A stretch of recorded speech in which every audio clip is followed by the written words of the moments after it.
પૂજ્ય માતાજી, ભેદ જ્ઞાન જે થાય છે તે સામાન્ય રાગ પરિણતિથી થાય છે કે અથવા ઉઠતા એના વિકલ્પોથી થાય છે? રાગ પરિણતિથી થાય છે કે એના ઉઠતા વિકલ્પોથી થાય છે? રાગ પરિણતિ વિભાવનો ભાવ આખો લઈ લેવો, વિભાવથી જુદો વિકલ્પ, દરેક બધા વિકલ્પ એમાં આવી ગયા. વિભાવ જેટલા વિભાવિક ભાવો છે એ બધાથી ભેદજ્ઞાન થઈ ગયું કે હું નાયક જુદો ને આ વિભાવ જુદો છે.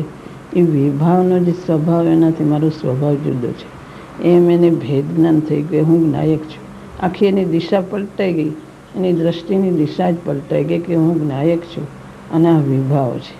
આખો ન્યારો જ થઈ ગયો. પછી ન્યારો થઈ ગયો એટલે દરેક જે વિકલ્પ આવે એમાં ન્યારો જ છે, સદાય ન્યારો છે. એને પછી ક્ષણે ક્ષણે એની નાયકની ધારા ચાલે છે, એટલે ક્ષણે ક્ષણે જુદો જ રહે છે દરેક કાર્યોની અંદર. એમાં દરેક વિકલ્પથી જુદો જ છે, પણ દરેક વખતે એને વિકલ્પ કરીને જુદું રહેવું નથી પડતું. દરેક વિકલ્પ આવે એનાથી ન્યારો જ છે, ન્યારો રહે જ છે.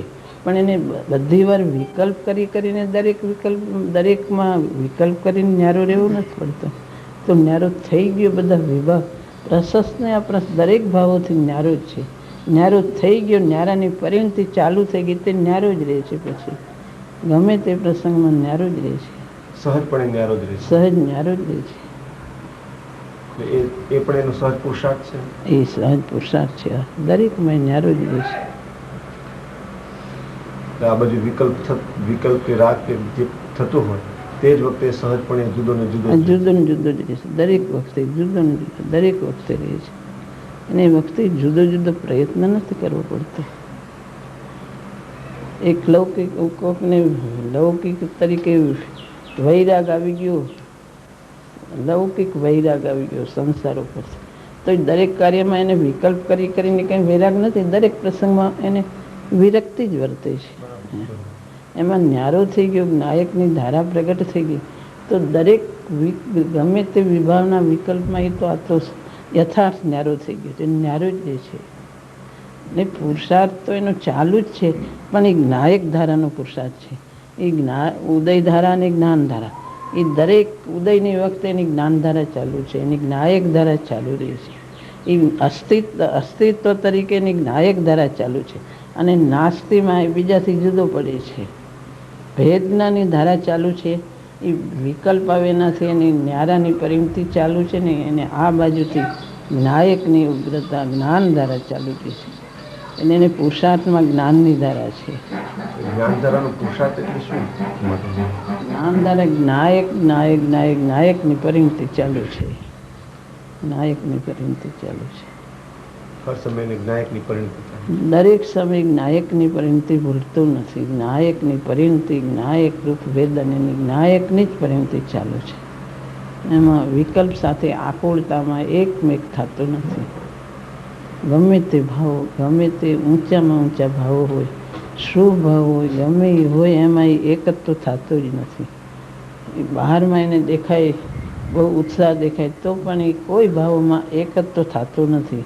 એની નાયકની પરિણતિ ચાલુ જ રહે છે દરેક વખતે. ન્યારો એની દિશા જ આખી બદલાઈ ગઈ છે. એટલે વિભાવ તરફની જે દ્રષ્ટિ આખી પલટાઈને એની દિશા જ આખી બદલાઈને નાયક તરફ ગઈ છે. ત્યાં નાયકનું એકત્વ ચાલુ છે. હા, નાયકનો એકત્વ ચાલુ છે. નાયકનો એકત્વ અને બીજાથી વિભક્ત, એ એક પુરુષાર્થમાં બે આવી જાય. ભેદનાની ધારા ચાલુ છે ને નાયકનો એકત્વ ચાલુ છે. એ ક્ષણે વિકલ્પ કરીને જુદો નથી પડવો પડતો, પણ સહજ જુદો દરેક ઉદયમાં એ જુદો જ રહે છે.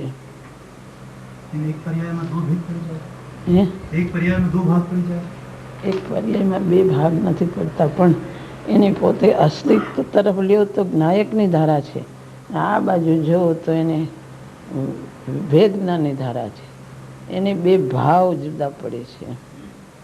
બે પર્યાય નથી થતી, પણ બે ભાવ જુદા પડે છે.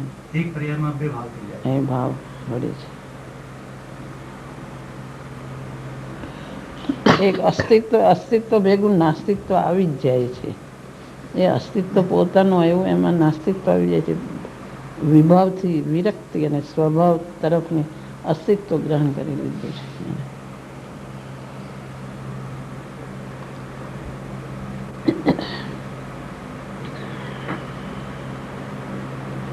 કે એના માટે કંઈ દ્રષ્ટાંત કંઈ કે જેથી આ જ્ઞાનીનું સ્વરૂપ ખ્યાલ આવે કે આ વિરક્તિ કંઈ એનું જ્ઞાનીનો સહજ પુરુષાર્થ જે ચાલે છે એ સહજ પુરુષાર્થનું કંઈ દ્રષ્ટાંત? જ્ઞાન વૈરાગની શક્તિ, અચિંત શક્તિ, જ્ઞાન વૈરાગ્ય શક્તિ. જ્ઞાન વૈરાગની એવી શક્તિ છે ક્યાં એકત્વ થતું નથી, જુદો ને જુદો સદાય રહે છે.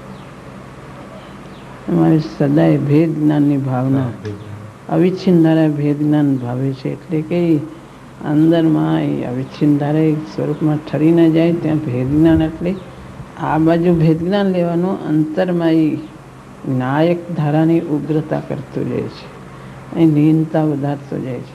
સમ્યક દર્શન હોય એમાંથી એને પાંચમું, છઠ્ઠું, સાતમું મુનિ દશા સુધી એની નાયક ધારાની નાયકમાં લીનતા વધતી જાય છે. આ બાજુનો એ પુરુષાર્થ છે, નાયકમાં લીનતા વધતી જાય છે.